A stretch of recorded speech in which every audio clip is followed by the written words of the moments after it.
And now, An Ode to Autumn by Garrett. Please like and subscribe wherever you're listening to and leave a 5-star review.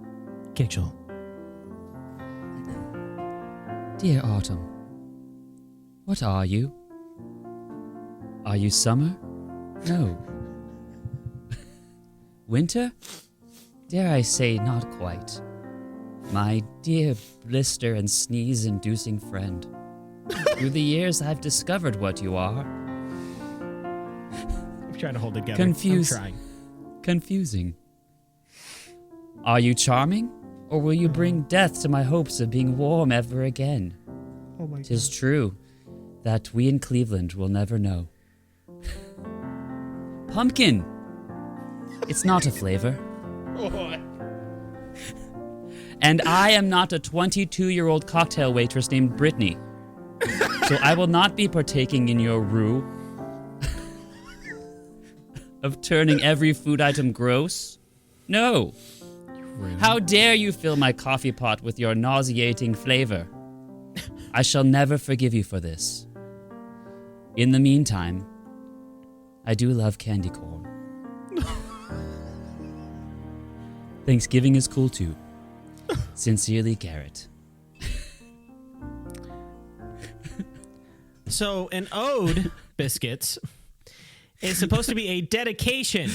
On my end, right when I finished and said Garrett, the sweet reverby guitar came in. It was like, bing, like Jeremy Kilby playing in the background. An ode is a dedication towards something. Garrett just went on and trashed Fall. My dearest Autumn, get out of my house. I hate you.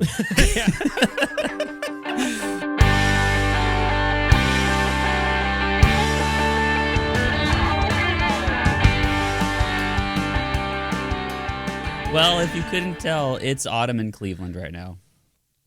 Seth doesn't know because he doesn't live in the Midwest. I live in Cincinnati.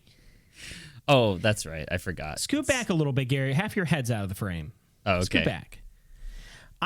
Don't do this again. I live in Cincinnati, Garrett. I am above the Mason-Dixon line. That's true. It's true. Okay. Yeah.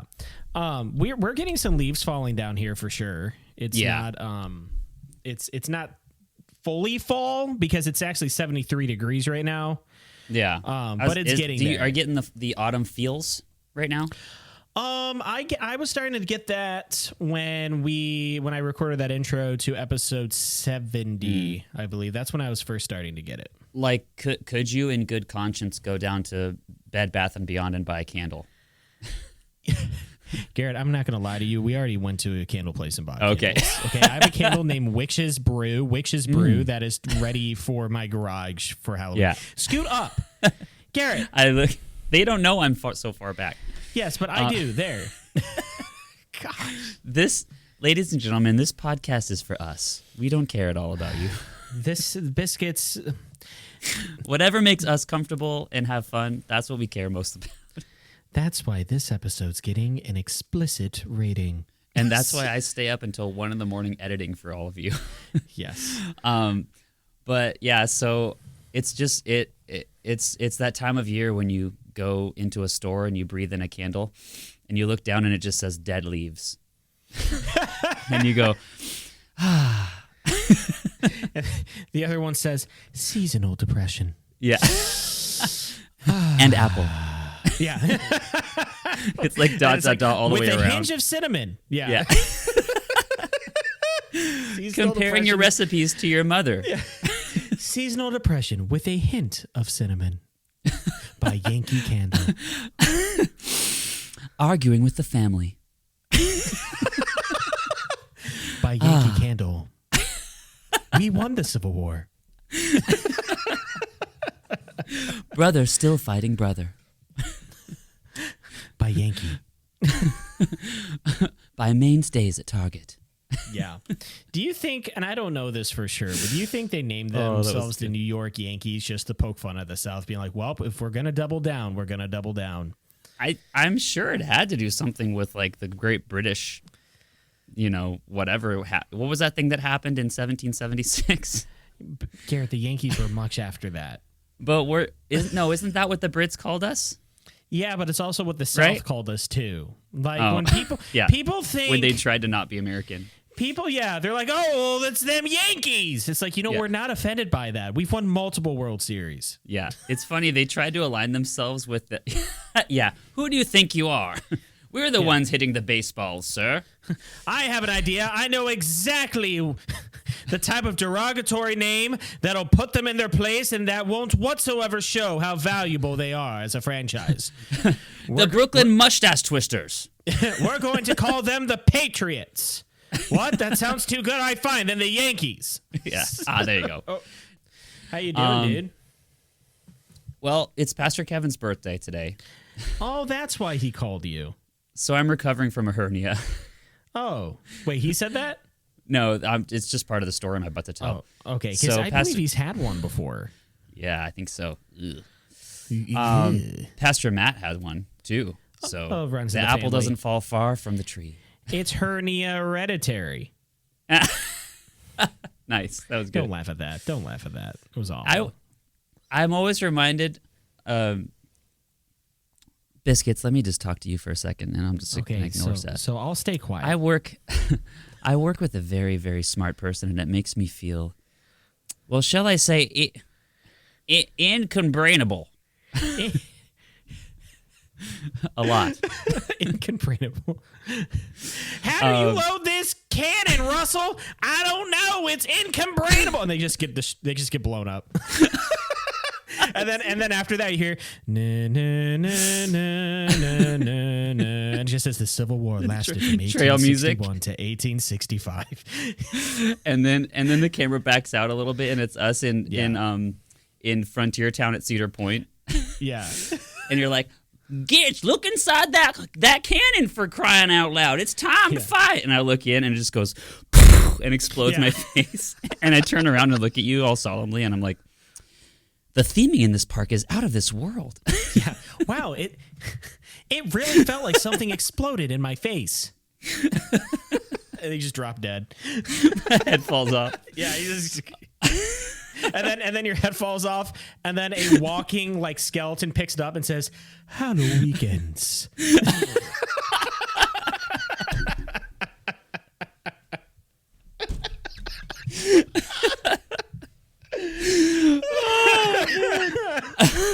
Hello, weekend. So, ever since I've been the longest standing person on staff next to Pastor Robin, which is scary. I've been buying the presents. And so what I do is I go around every holiday that it comes up, and I gather money from the board and the staff, and I get to choose what the present is, what the birthday present is. So this year, I decided on 60-pound dumbbells. I saw that he posted that, and they were crimson red. Yeah, I was like, this looks like him. But we were talking, and he was like, he can't like stomach like spending that much because he's very frugal and like really good with money. So it's always a good gift because it's like he doesn't have to spend it. Yeah. So I went to the store yesterday to get these things. I weigh 118 pounds. Garrett weighs less than the two dumbbells combined if you stack them on each other. And in summer, it's 115 because I sweat it out. So I pick up these things, and I made it. I'm telling you, I made it halfway through Dick's Sporting Goods, and I'm keeled over. I'm on the floor, and the dumbbells I had to put. You know, like how there's those mannequins with like Nike, and they're like doing these weird poses and they're like wearing sweatpants in the middle of the store. I like put the dumbbells on the thing, and I'm like. Like dying from a freak. Speaking of hernia, and this like 19-year-old jock who works there, he walks up to me and he puts his hand on my shoulder and he goes, "Hey, champ." Oh yes. And he's like, "What do you say we do this together?"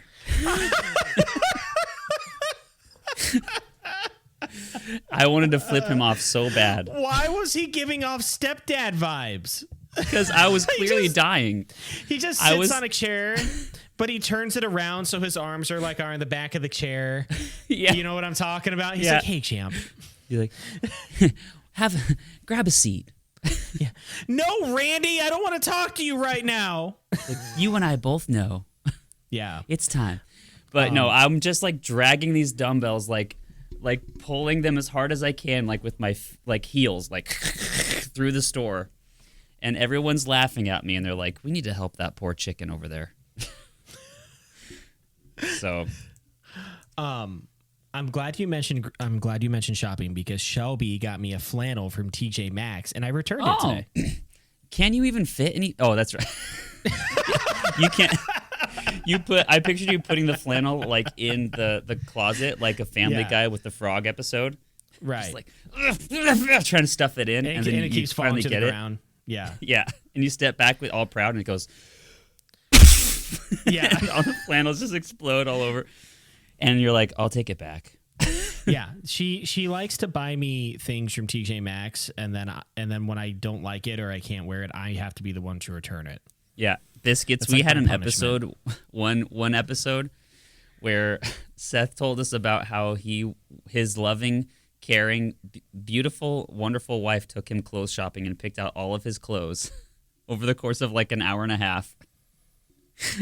And he didn't like any of them. I'm like, no. I felt like I was in one of those Rankin and Bass claymation Santa Claus things where I'm like the biker like, Meister takes Burger. his That's what it clothes was. back to the rack. I'm like, none of these clothes fit. And what of Chris Kringle? Yeah. And then a store employee, but he's an elf, comes out. And he's like, why don't any of the customers like the clothes I sell? Yeah. What? Man, I wish we were in one of those claymation movies. It would have been awesome. It would be shut down by the FBI immediately. It would 2 days into production. It'd be like all the people dancing and singing, and we're in the background getting mauled by a bear and trying to run, but moving in slow claymation motion. No, the bear. There's like that jolly music playing, and the bear just like goes like this up to us and goes, mauls us, and then we're all dead on the ground, and like that jelly blood starts going, and then the bear just keeps going. And then one of the knights from Meister Burger just looks at it, just stares. The guards, and then it just kind of stares at it, and then he does this. He's staring at it. He's like, it's difficult responsibility. He just continues going on, and they're just cleaning us up, and it just moves forward. To keep these people from the CIA agency. If you see a bear, please don't look at me. Oh, man. No, the FBI would shut us down, but it would be in the same way like in medieval times when they built people into a brick wall. Garrett, that was The Cask of Amontillado by Edgar Allan Poe. They would let us continue doing the production, but they'd brick up the building so we couldn't get out. Why did you? Now I get why you thought medieval, because that is kind of when it takes place. But the fact that you pulled The Cask of Amontillado out of your brain just now and made it into this podcast was awesome. Yeah, thank you. So great. We're both doing good today. Yeah, that was good, man. I think Garrett has four attempts of that a year, and we just used up one. Yeah. So we got 3 more. But it's October, so it is. You're doing pretty good. We'll get 4 fresh ones in a couple months. That's so good. It's just like my HSA being replenished. It's wonderful. Yeah. When I spend it all on records the second it hits my bank account. I spent it on vaccinations because it's a dangerous world. Yeah. Every year, Audrey's like, "You have cancer. What do you want to do now?" I'm like, listen to David Bowie. I just pictured you take Monopoly dice out and you roll it. And you're like, apparently going to jail. Yeah. I'm doing great. Yeah, thanks for asking. Okay. So you have another flannel, or you don't have another flannel. I just returned it at TJ Maxx. What did she say? Does she know you returned it, or did you just take it back? Oh no, she knows that. Okay. We're not at the point yet in our marriage where I do that, but we're going to start hiding getting things. there. Yeah, we're going to start getting there. we had a professional development day today, so we were placed in a room from 7:30 to 2:30. Oh. With a lunch break in between, but it actually ended at 2 because the guy at the end, and he did a great job. It was for the curriculum we're using. It was just like professional development. By 2 o'clock or 1:58, he's like, and I am all out of things to talk about. Okay. Because even he knew he couldn't stretch it the full time. Yeah. And we're all just kind of like.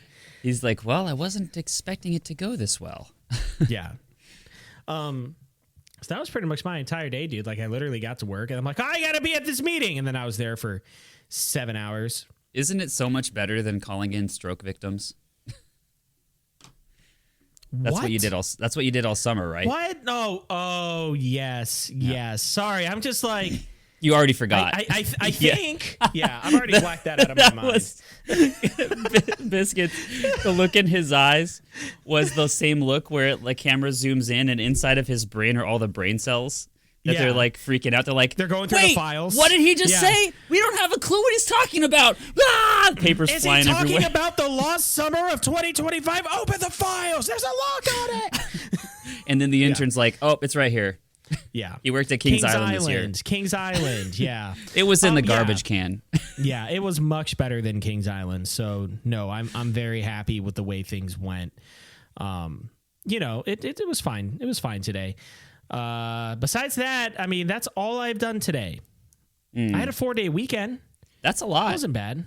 Well, kind of. Like today, like I had Friday off, obviously Saturday, Sunday. Today we didn't have kids, so it's like a 3.5 day weekend. Where did all the kids go to school? We went to Cedar Point, and it was like 56 minutes for the tiny swing ride. So we left. You mean they're all at Cedar Point? Because every child in Ohio was at Cedar Point on Friday, and I found out that Graham didn't have to go to school Friday or Monday. There's it's like a fall break. It's what schools do at the end of the first quarter to kind of be like give the teachers a break because we just went through one quarter getting to know these kids. Yeah. Did we have that when we were kids? No. Are you kidding me? I was gonna say. Are you what the heck? Are you kidding me? Yeah, fall. It's just. If anything, they added more days to the week. It's just a cursive. Fall break. Yeah. They're like, good, because I'm on the verge of a mental breakdown. Johnny, you had to add 2 + 2, and that was the entire worksheet. Yeah, and Johnny's the name of the teacher. But if anything, they made it harder for us. They're like, you're going to school Monday, Friday, Saturday, and Nunday. Nunday. Yeah. How did the theme to Gilmore Girls go again? If you're out on the road, feeling lonely and so cold. Fall break. Oh, yeah. Yeah. Yeah. And it's actually fall themed, too. Yeah, I know. I'm fully aware. You know. Yeah, because Shelby's you've seen watching one episode. Gilmore. I've seen half, and I've picked up a couple scenes every now and then. So Shelby stayed with it? Kind of. Awesome. So Shelby's been going through this thing right now, where just like you, she thinks she has ADHD. I think it's legit. So she's really like researching this and trying to go through it. And I only say this because not in a negative way. I think it's been awesome with her journey and stuff. But like ever since like that thought kind of crossed her mind and she's been wanting to do that research into it, like Gilmore's kind of taking a back door. Yeah. Back seat to it. Just because does she have to like do something with her phone or her fingers like in the background while she does monotonous things? Kind of folding laundry. She has to watch folding laundry, something. Does a puzzle, is on her phone. Yeah. Shelby with her, it's she gets really focused. Tunnel vision focused. Yes. Thing. Yes. So much so that she created a 4-month meal plan with all these different meals on different days and different weeks. You have month 1A, month 2A, month 1B, month 2B. It's all color coded with different meals. That's always in rotations. All the ingredients are listed. And she gave it to me because Shelby doesn't actually cook with it for us. Yeah. she's like, yeah. Here you go. On Wednesday, we'll be dining at the Taj Mahal. Yeah, it's seriously though. And I'm just like, I'm like, you don't Will we? cook. Yeah. She's like, I know, but I thought this would be helpful.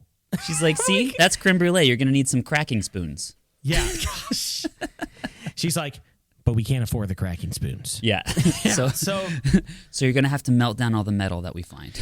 yeah. So she's been like, and it makes total sense. But yeah, so she's been focused on that and figuring out what that is. And in the midst Hate of that, to tell you, my friend, you're dealing with two of us now. I've always been dealing with two of you. Now it's just been diagnosed for the both of you. Since 2020. Since 2020. When did you meet her? 19 or 20? I met you in 2016. I met her in 2018. Oh, it was a year longer than I thought. Gotcha. Yeah. You were married in 2020. We were married in 2020. Yeah. Yeah. All right, Seth. It says here on my notes, and I have to read Garrett. this. Seth is trying to interrupt me and pay me back, but Do you hate that? I've built an elephant skin. Yeah, I don't know what that means.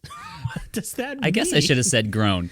Anyways, what does that mean? Seth moves a fridge around an entire house and down a flight of stairs. Biscuits, this is the longest title that has ever been on an agenda since we started this show. And, okay, so here's what happened. It almost reached the end of the line. This past Thursday, so Thursday was our last day of school for the quarter. We've had Friday off, Saturday, Sunday, and then today, Monday, we had a teacher work day. So it was just like, it was a nice break. But on Thursday, actually on Wednesday night, my friend Kevin, he's like, Kevin, 50. you're sneaking into this podcast he's like all 58. the time. He's like 58. He's like our he's like a back office worker of this podcast. Yeah. He messages me. He's like, hey, Madge needs help. Madge is amazing, by the way. She's the librarian at our school. Madge needs help. Maggie? Bringing in, nope, just Madge, M-A-D-G-E. What is that short Madge, for? Madge? Magistrate? Madge. So she needed help moving a brand new fridge that she got into her basement. And Kevin was like, hey, can I get your help? And I'm like, yeah, sure, why not? So we go over on Thursday night. It was Because it's a fridge, that's why not. It was like 3-ish when I got there, 2:50, 3 o'clock. And there's this fridge, and what we had to do is we had to take the doors off, and we had to circle it to the backyard, out into the back door, and then put it into one of her rooms. And Madge has a beautiful home, by the way, Garrett. Yeah. It is, both of our homes combined would not be big enough. Oh, okay. Like, it's a beautiful, amazing, Madge is large rich? house. Yeah, kind of. Yeah. And Or deeply in debt. No, definitely rich. She's so okay. good with that type of stuff like money. So I wouldn't think so. And so we take the doors off. I bring the doors downstairs. Kevin's sitting on top of the fridge, taking off some of the screws and stuff. I freaking love this man. And You just walk down and there's 1,000 seagulls being attached to strings. yeah, he's like, we're going to get on this bad boy and we're going to fly away. Yeah. So we put it on the dolly and we have to take it out around the driveway, down the hill that's next to it on a dolly. This fridge, by the way, is freaking huge, or heavy rather, and it's nice. Is it huge? Is it new? It's new. Here's what happened. So it's like a $2,600 fridge, but what happened was at Lowe's they damaged it with the forklift. So it had like a bunch of Lowe's, and I pictured the country bumpkin and the Muppet from Lowe's. Yeah, I actually pictured some doting people just like that on the forklift going like, I got it. You're right through the it front over. of it. Yeah, just oh my gosh. Yeah. And so it was dented like on the side by the door. But the kicker is she only needs this fridge in her basement for drinks, so it's not like right. for non-alcoholic beverages too, because she doesn't drink. So like, and Coke that's why she's water well off, and because she's buying things like that. Exactly. And not brand new. So it went from like $2,600 to $600. Yeah. So oh my like gosh, she got this awesome. fridge for a steal. It was amazing. So we Is had it to dented take on the the doors front? off. It's dented on, like, you know how the door opens by the oh my gosh. The handle. hinges. Yeah. Oh, the we hinges forgot of the door. handles. Oh, the handles. what is this, a best of? Yeah. But by the hinges, it's just dented. And then when someone tried to crank it with the crank rope and stuff, they also kind of scratched it too. So it's just like, whatever. We'll mark it down to $600. So she wanted it because it's going to her basement. Sweet. And so we had to bring it down this hill next to the driveway on a dolly. Just on one dolly, Gitchell. That's like the stuff that 1920s silent comedies were made of. It exactly was what it was, Garrett. And, yeah, you're like holding a ladder going back and forth, and you swing it around. He goes, thunk. Yeah. So we bring it down and we bring it around to the backyard. And Madge had measured the fridge as being like 29 inches wide, and the door, like the doorway, 31. Excuse me, I have the hiccups. 31 inches. So sweet. All right, we're gonna fit this in. What we didn't realize was there were these pegs on the bottom of the fridge, or on the side of it rather, that added the inches back. So we go to fit it through, and it's like just barely going, and then we're like, all right, shove it. And we shoved it, and we get it stuck in the doorway. With her inside? With me inside. Okay. It's not going in or out. And I'm just laughing like, guys, I think we got this door stuck in this. And then they just give you a stark look and take a couple steps back, and they're like, Pastor, we got him. Yeah, why pastor? That doesn't make any sense. Aren't they from your church? No, they're from my school. Oh, okay. My pastor just comes out, it's like, hello, Seth. And he has a Bible open. I'm just this like, is what it took. No. Yeah. And so we eventually get out of the doorway, but we realized, so we took off the spring door stopper from the glass door that was the first door. Then we took the entire back door off. Okay. And we still couldn't fit it in. Okay. So now we have disassembled half of the fridge, the door stopper for the screen door, and an entire back door. Did you just go, well, good luck with that? And then just like, see you later. Grab your keys. So we realized, okay, we have to take this to the front door. Oh, jeez. So we have to go around the other way. So we basically made an almost 360 rotation. It wasn't quite. It was like 270 or maybe 300, but we were close, like to an entire rotation. Yeah. We had to bring it up another hill. And we're bringing up the hill. I'm like, really?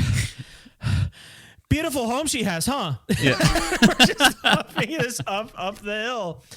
And we get to the front door, and there's just all these amazing flower pots and pumpkins and everything. And we just look at each other, and you see us just removing all the flower pots and pumpkins and everything. Good.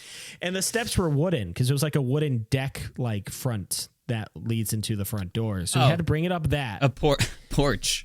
Which, but like a wooden porch. Yeah, you know. There was this wooden missing wall piece. Almost with like a round patio for the front. There was a line of wooden planks all in a row with ascending foot places. Yeah. So we eventually get it up the wooden steps on the porch, and we have to tip it down because we need to slide it in, but we didn't want to damage the carpet. So Madge had to go get carpet strips that she luckily had, and we had to put it under the fridge just to slide it through the front door. Yeah. Then, because we didn't want to scratch the hardwood floor that she had up front. So once again, we had to get the carpets and slide along the carpets. Then we look, and we realize that in order to get this down the steps, because the steps go like a 90-degree turn. Oh my gosh, dude. And we're just like, crap. So you just like go around the corner and you're like huffing, and the fridge is just laying there in 60 pieces. Yeah. And the camera pans around, and it's all of the doors from The Nightmare Before Christmas, all the holidays. Yeah. And I'm like, you know what? Kevin's just like, you know what? I'm going St. Patrick's Day. Yeah. I'm like, geez, I couldn't tell why. Yeah. Madge is like, I'll get the screwdriver. Starts taking off The door. I just opened the one to Halloween Town, and you just hear it back up. Dun, dun, dun, dun, dun, dun, dun, dun, dun, dun. They're like, "What's wrong, Seth Skeleton?" I'm like, "Not now, Mayor." And I just sit, and I'm just sitting with my leg crossed in front of my other leg, and I'm just drinking a glass of milk, like, "Frakes down a flight of stairs, it goes 90 degrees." And then the doctor in the wheelchair goes, "I think I can." I'm like, "Shut up." I'll make a new fridge. Yeah. And then his daughter comes out. She's like, "Seth Skeleton, I love you." I'm like, "You can't even make a good roast, Luann. Yeah. Get back into your dungeon." And I'm just there contemplating, like, how am I going to do The camera this? pans in until like under the stairs, and the fridge is there, and it's like, "I am the moldy cheese in your fridge." Yeah. And I just take it. And Kevin's like, "Let's get the heck out of here." Yeah. I'm like, hold on. I think he has something more to say. Close Madge inside. Yeah. And then by the end, they do their whole number of Halloween Town. Yeah. And then we just leave with bags of candy. I'm like, see, that wasn't so bad. So we're trying to figure out how to put this fridge down these steps, Garrett. And I swear to God, so we had to put it. Oh my gosh. Okay, so this was where it got dangerous. We had to have the fridge. Now? Yeah, we had to have the fridge standing up. Hold on. No, I'm not going to let you continue. You have disassembled an entire fridge with doors. Yeah. Crammed it inside of crevices, gone up and down multiple hills. Yes. With furniture dollies. It felt slidden like things across surfaces. Yeah. While skating on top of it like a refrigerator surfboard. Garrett, it felt and gone downstairs to the basement, and now you're saying it's the dangerous part. It felt like a what's it called in Survivor? It felt like a challenge in Survivor. Like a challenge, I kid you not. And you just see Jeff Probst like, "You have to get it up the hill if you want to make it. You don't want to go to tribal council tonight." And I'm just like, "I'm going." You have to find some way to get it into the palm tree and full of coconuts in 10 seconds. Kevin seems to be catching up. Kevin making good ground now. And I'm just like, "Shut up, Jeff." And looks like you have a new challenger. And you turn around and it's me in a grass skirt. Yeah. You're like, "Hi." So we have to, you're like, "I'm the challenger and the reward." Yeah. You just snuff out your own torch. You're like, "I'm off." Yeah, I'm like, "I'm out of here." Yeah. Yeah. So we had to stand it up like how it normally stands at the edge of the steps. Garrett, at the edge of the steps. At the edge of the steps. Oh my gosh. And they're just slowly moving, because what we have to do is once it gets to the edge, we have to tip it down. I'm the one at the bottom of the steps.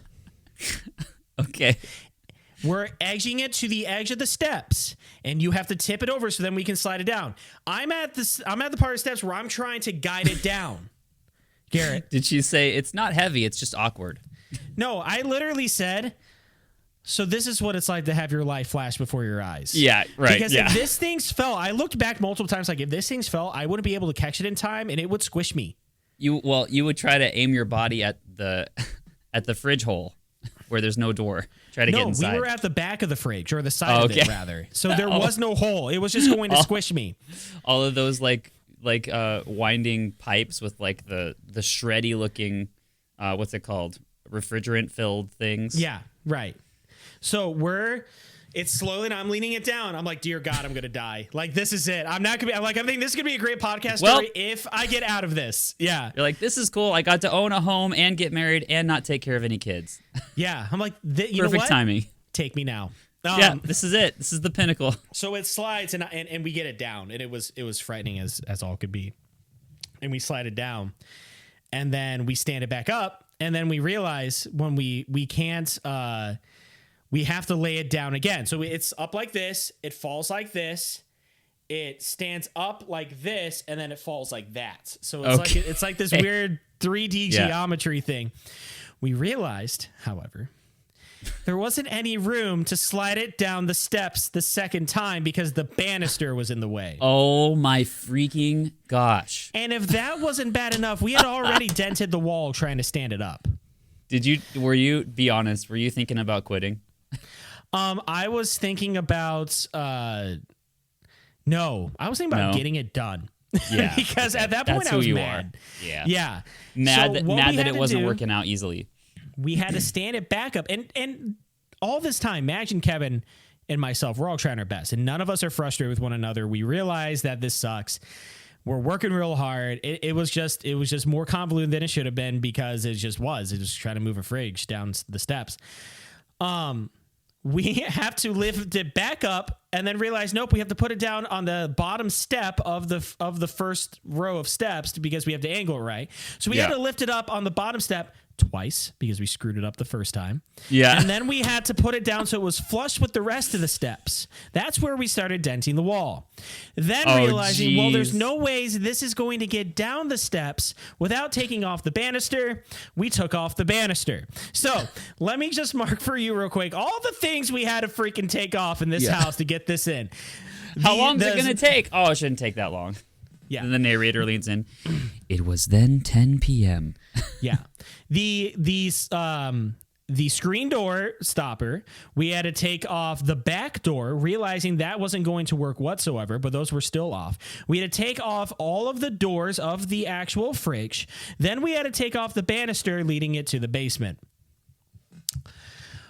We took off the banister and we finally got it down. And then we finally were able to stand it up. And we were putting it all together. And then we realized, shoot, one of the doors is a little higher than the other because the basement floor isn't leveled. Oh, geez. Okay. It took us 6 attempts to put a little piece of cardboard under this fridge to level it out to make sure that the door was flush. Because none of you have enough strength to lift it collectively. Because every time we put it under there, Kevin wanted to move it back to the wall, and when we did, the doors didn't get flush again. It was just like Peter Griffin and the frog, trying to get the frog into the box. Yeah. Oh, my gosh. So the fridge is dented. Yes. The doors are dented. The doors are banister's dented. The banister's Your time gone. is dented. The door's off. Yeah, it's all just this thing. So we finally get the fridge back up. The fridge is finally leveled. It's working. We put the banister back on, the screen door stopper back on, the back door back on, the fridge doors back on, everything else. It took us 4 hours. And then Madge just turns around and she's like, "Oh, thanks, guys," and then presses the garage door opener. And the garage just starts going up. That would have been so bad. And then in the distance, you just see 2 people throwing someone into a lake. Yeah, it was awesome because we actually did it, and Max was so happy, and that's what made me the happiest was that she was happy and we were able to. That's what matters. You helped. And then my wife texted and said, "Good news! I bought us a new fridge. I'm hungry." Yeah. Shelby. Well, where were you? Yeah, and that's my story, dude. You're hungry. Yeah. Both my arms fell off. I got crushed under a fridge. I got turned into human pulp, and you're hungry. Awesome. Yeah. I'll be right there. I have a bruise on my arm, and I don't even know where it came from. I think it was from that process. So she loves her fridge. It's full of all these awesome drinks now. It's amazing. Coke and water. And then you had to go home and make dinner. No, I took Shelby out to eat. Okay. I said I'm not doing anything tonight. I said I am done. Yeah, dude. So Kevin and I are starting because we also before that we did a job where we helped move a colleague's TV and install a TV. So now we're starting to get the reputation that we move stuff. So now you're starting a moving company. Cool. Yeah, it's called S&K Moving Company. Yeah. We are reluctant. All right, Garrett, hit me up with some of that gravy garnish. Have you honed in that voice over the years? Sorry. Yeah. I've tailor-made it. It's amazing. The All Right, Garrett is starting to take its own iconic shape. All right, today we're talking about the years of bell-bottoms, boomboxes, and boogie. A time where Bob Bowie and the Bee Gees might all be heard on the same bodega speakers while you're spending your $10.78 of your budget on weekly groceries. Nice alliteration, dude. Thanks. The only time... This is still 100% written by me, and I'm so proud of that. The only time it was cool to smoke, grow a mustache, and roller skate under a ball made of 1,000 tiny mirrors. Except for 2004. Yeah, it was cool again then. Yeah. All three of those. The time of grooves, gas lines, glitter, and glam rock. And Seth's favorite band. The factory of funk, the decade of disco, the me decade. That's right, folks. Take off your shoes and run your toes through that shaggy carpet. Get out your Atari, flip that Grateful Dead record over, and buy your ticket out to San Francisco and warm up that lava lamp, because today we're dancing around 6 funkadelic facts about the 70s. There you are. Where did I go? Did you say anything? No. Okay, you were frozen solid. Nope, I was just my face. I hadn't moved at all, like this. Oh, okay. All right. Did you guess it that time? Oh, you're doing it again, aren't you? Yeah, no, yeah, I guess that was fine. This episode, you'll notice, was void of any intro shenanigans, and Seth is feeling something missing from the episode. I am. Garrett doesn't rile me up, so I have nothing to say. Yeah, I knew you were doing the 70s. The moment you said bell bottoms, I'm like, oh, okay, we are talking about the 70s. Yeah. The 1970s, not the 1870s. Oh, we could do one on that too. That was a really great time. So get your collars ready to go. Get your scarlet fever in check, and make sure that you're investing in railroads, because we're talking about the 1870s. And go cover your corn with a blanket so you don't starve this winter. Yeah, gosh. And vote for Ulysses S. Grant, because we are talking about 9 reconstructing facts. Oh my god. Of Reconstruction. Fact number 1, they quit way too early.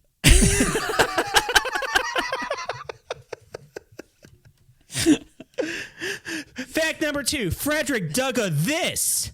That was great. Right at the beginning of the first month of the decade, the 70s took flight. Literally.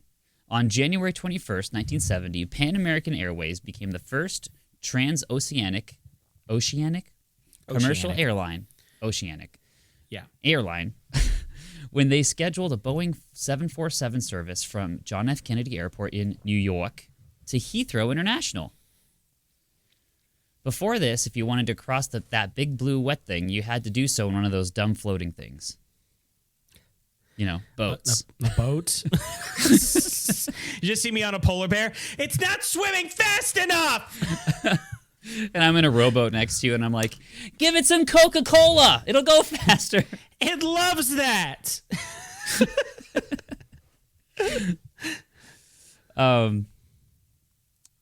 Let's see. Oh, that was it for fact number 1. Fact number 2. The 70s proved that time is a social construct of our imagination, and that every second scheduled is arbitrary, meaningless, Garrett? and literally an invention from nothing. What? How did we get here? We're talking about... Garrett is having an existential crisis. Existential crisis right now. Garrett is it's existential, yeah. Fact number 4. Time is meaningless. Your relationships are temporary. It's like, Garrett, what's happening? Fact number 2. Seth and I are both past 26, so we're dying. Yeah. Oh, gosh. In 1972, 2 seconds were added to the Universal Time Standard. One on June 30th and another on New Year's Eve, right before the next year. Can you imagine? 10, 9, 8, 7, 6. Someone's like, wait, what? Wait, what? 5, 4, 3, 2. This was done in order to correct the time deficit produced by the Earth's irregular wobble. I said Earth. I heard Earth, and I'm like, does he know he said Earth right now? Or my wife will sometimes make her THs sound like an F to be cute, and it bugs the crap out of me. And the fact it bugs the crap out of you? Yeah. I hate it, dude. I hate it. But you loved it at first, didn't you? No, because I worked with somebody in the warehouse I worked with, and he would do that, but it wouldn't be on purpose. Like, he just couldn't do it. I was going to say, welcome to marriage, when where all the things that you loved before become extremely annoying. Like punctuality. This cheese tastes amazing. You know what would make that cheese taste even better? What? Glitter! Another paycheck. Yeah, another paycheck. So get out there and get us some more cheese. Yeah.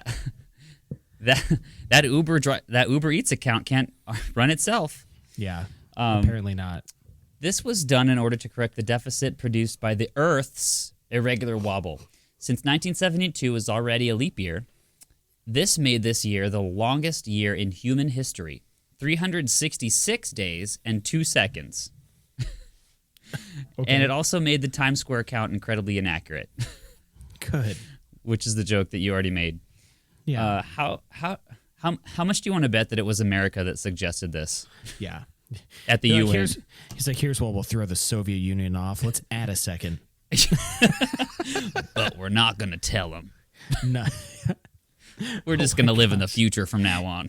And then it's 1991 and the Soviet Union's collapsed. You're like, what could have caused this? And then go back to like 1972. And it's just like, 1 second, comrade. We've been adding 1 second every second that you've been a socialist. We've been adding 1 second to every second you've been a socialist. Welcome to 3033. Yeah.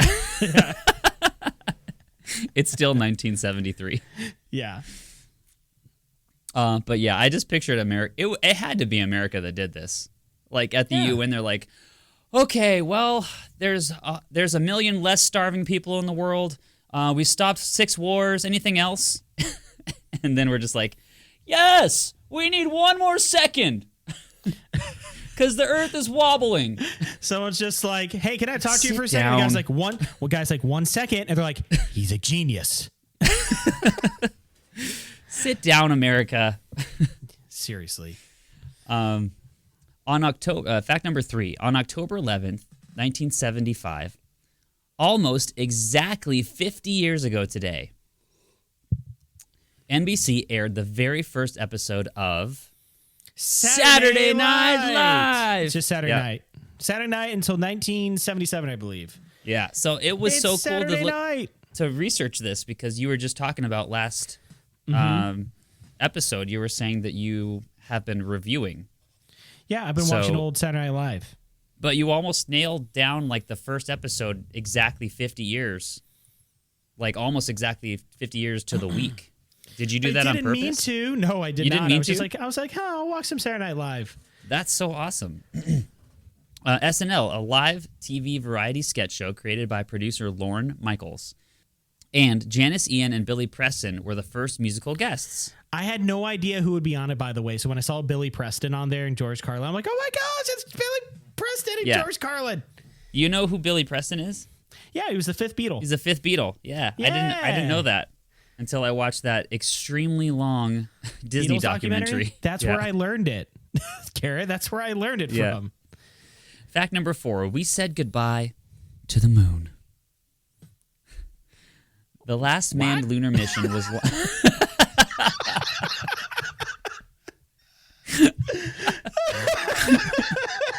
I love it when confused grandma makes an appearance. Oh, wait, no. Did we find out in your mind he's a grandpa? I don't know what it is, but I just... You've been doing... I remember when they made the moon. I remember when the moon was made of cheese. Back before those Soviets harvested. Yeah. Is that where cheese came from? Wait, that was France. Yeah. In 1970, whatever, we said goodbye to the moon. And we're like, goodbye, moon. It's like, goodbye, everybody. And then we just press down. And it actually leaves and the oceans just explodes. start. No, I just go.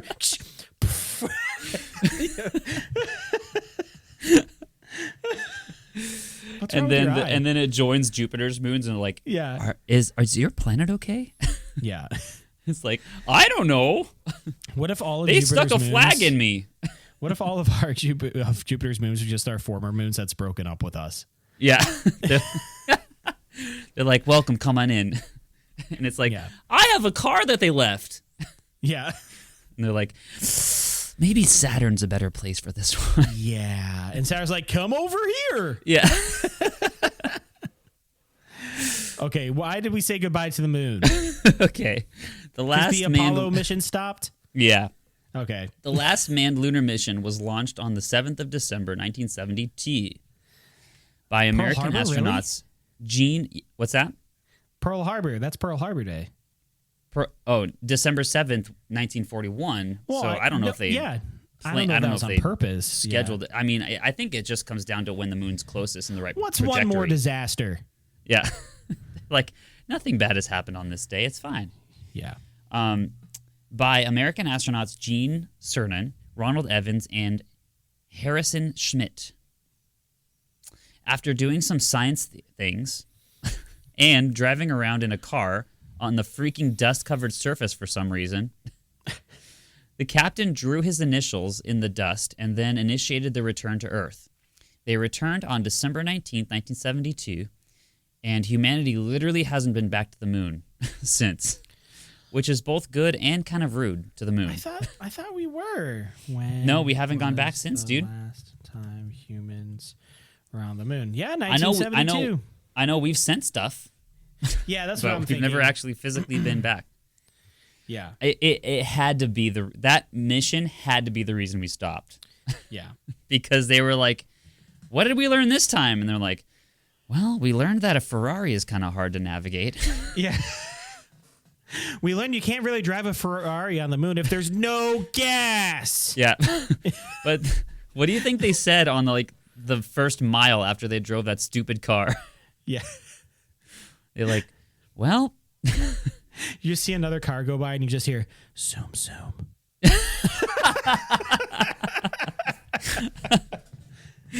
There's a Dodge. They're like, there's was that a an Ford, alien? Yeah, there's a Ford F-150 car. It's like, so what makes the Ford F-150 out of this world? Is it that it gets 28 miles to the gallon for a fully loaded, optimized truck? Or is it that even aliens know how to drive it? And Matthew McConaughey's like, or have you ever tried driving a Lincoln through a crater? and then NASA's like, you know what? NASA's like, you know what? Or evaded alien capture? Yeah, NASA's like, we're done. Yeah, we're done. We're not doing this anymore. They're commercializing the moon. We're done. Yeah. Or try to get your co-astronaut's head from not being eaten alive by an alien species. Yeah, you would have thought they would have stopped after Apollo 13. It's like once Apollo 13 lands and they like safely get the crew back, they're like, oh, thank God. We're like, yeah. They're like, do you think we're done going to the moon? They're like, no. Let's try to give it 4 more times. Yeah. You forgot one thing, my friend. America is spiteful. Oh, very. Yeah. And we're like, we're going to try it at least a dozen more. Yeah. So yeah, apparently the last thing we did was draw someone's initials. Great. Which are still there. And it's called there's no wind. USA. Yeah. Sucks. Oh, no, Garrett. Not that much. And then it says the Soviets. Yeah, the Soviets. Yeah. And then we go back finally. We go back finally next to the Soviets. We put, who's laughing now? Yeah. Fact number 5. Almost there, folks. On July 25th, 1978, a bouncing baby girl named Louise Brown was born. What's so special about a human baby, you might ask? Well, if you ask PETA or StopHavingKids.com, nothing. But if you ask me, I would say that... Wait, StopHavingKids.com? Yeah. Have you not been there? Is that a real thing? I have not. Oh, you got to see it, dude. Pause the episode. .com. Yeah. The biscuits know what I'm talking about. This is a real website. What on earth? Welcome to the saddest place on the internet. Into choosing pizza toppings than into the decision of having kids. We envision a future where creating biological children is no longer an expectation or something people do without thoughtful consideration. We want a world where those with the desire and means to care for others prioritize supporting existing humans and other animals in need, rather than bringing new lives into the world. In this future, living child-free is recognized as a legitimate, morally neutral choice, freed from stigma and justice. Oh, I relate to this. That is, those are not real people right there. Those are not real people right there. Yeah. That is a 3D The second I saw this is when I decided, you know what? We need to shut the internet down. This is getting ridiculous. So I don't have kids, and I'm fine with it right now. I should have known. I should Yeah. have known. I mean, you know what? I'll donate some of my money that was meant to go to church to that. Okay. Now he's pushing my buttons. This is the sound of a Gitch button being pressed. This is the sound of a Gitch button being pressed. Dun, dun, Dun, dun, dun, dun, dun. Yeah. My head pops off. Yeah. But if you ask me, I would say that this baby was very special because she was the first to be born by this little unheard of scientific thing called in vitro fertilization. In vitro fertilization. Also known as IVS or cheating God.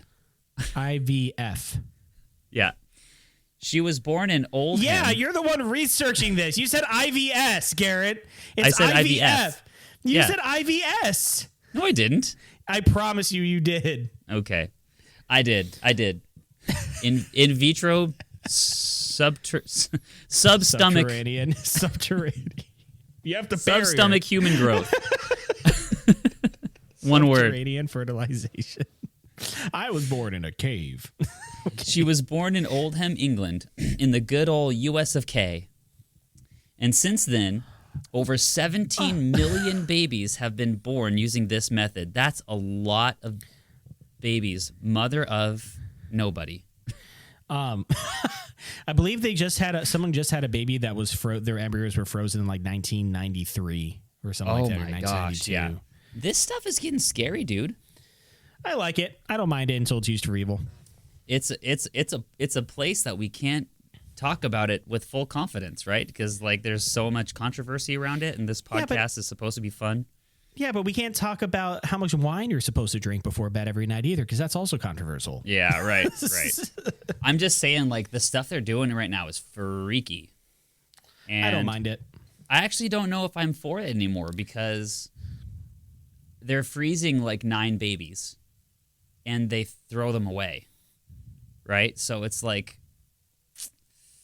you know what I mean? So I don't know. No. I mean, yeah. Let's stay on here and get all upset about 9 embryos that haven't known what the world is thrown away when there's genocide happening around the world. Oh, yeah, okay. We'll be upset. Fact number 6. Sure, Garrett. Let's plant our flag there. Fact number 6. Seth and I are not going to be friends much longer. Yeah, good luck cutting that out. I'm not going to. I love you as you are. Woo, I love you too, dude. Speaking of millions and millions of little moments of happiness, in June 1979, countless future children were brought joy when McDonald's unveiled the monolith known today as the Happy Meal. I was gonna say Golden Arches, but all right. Named after the elation you feel for about 5 minutes after eating a Big Mac. Only 5. Yeah, because then you feel It's terrible. only 5. It's awful after. It's not good. It's not good. The first Happy Meal contained a circus wagon themed box and a hamburger, French fries, a soft drink, a bag of cookies, and a toy called the McDoodler. And move on. Nope. We are walking away from that one. Just move on. You don't Keep even know what it is. stepping. Want to know what it is? Keep stepping, Gixel. Okay. Oh God. Other meals afterwards would include a spinning top and erasers. Can you imagine how frickin' mad would you be if you were 8 and you opened a Happy Meal and it was frickin' erasers? Isn't this With fun? no because pen. you can't erase the mistake of eating this You just meal. made. Yeah.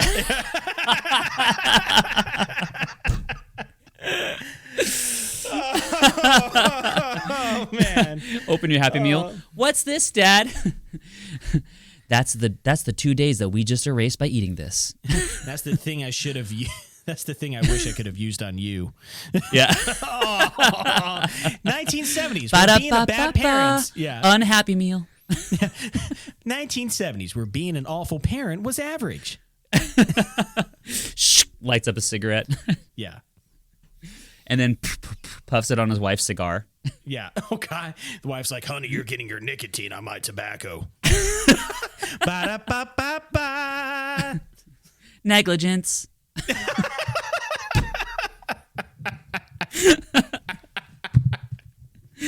Oh, Oh, man. God.